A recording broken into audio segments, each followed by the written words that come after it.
करणी माता मंदिर के चूहों का इतिहास। मंदिर और देवी का परिचय।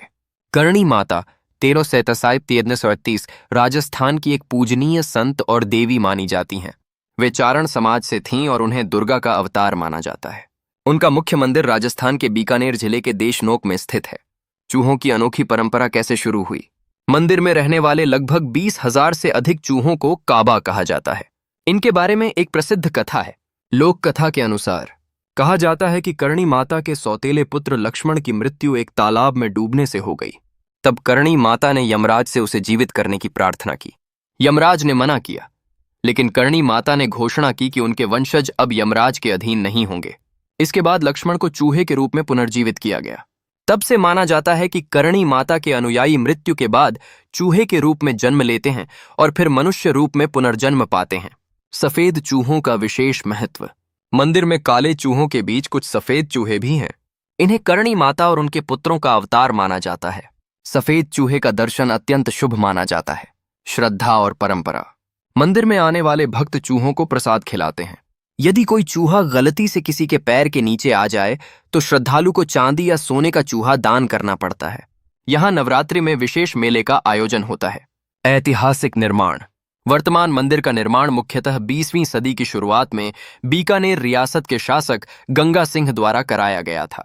मंदिर की वास्तुकला राजपूत शैली की है और इसमें संगमरमर की नक्काशी व चांदी के दरवाजे हैं। निष्कर्ष। करणी माता मंदिर न केवल धार्मिक आस्था का केंद्र है, बल्कि अपनी अनोखी चूहों की परंपरा के कारण विश्व भर में प्रसिद्ध है। यह स्थान आस्था, लोक कथा और इतिहास का अद्भुत संगम प्रस्तुत करता है। अगर आप चाहें तो मैं करणी माता मंदिर के दर्शन, समय या यात्रा जानकारी भी बता सकता हूं। करणी माता मंदिर के चूहों का इतिहास। मंदिर और देवी का परिचय। करणी माता 1337 राजस्थान की एक पूजनीय संत और देवी मानी जाती हैं। वे चारण समाज से थीं और उन्हें दुर्गा का अवतार माना जाता है। उनका मुख्य मंदिर राजस्थान के बीकानेर जिले के देशनोक में स्थित है।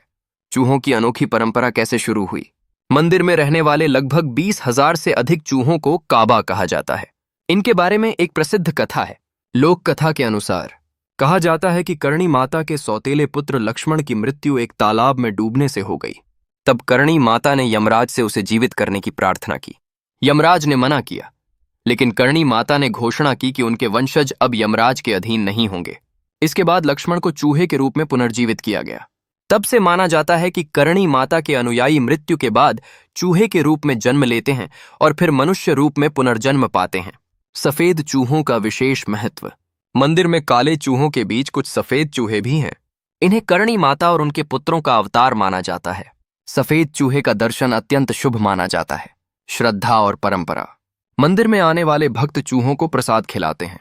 यदि कोई चूहा गलती से किसी के पैर के नीचे आ जाए तो श्रद्धालु को चांदी या सोने का चूहा दान करना पड़ता है। यहाँ नवरात्रि में विशेष मेले का आयोजन होता है। ऐतिहासिक निर्माण।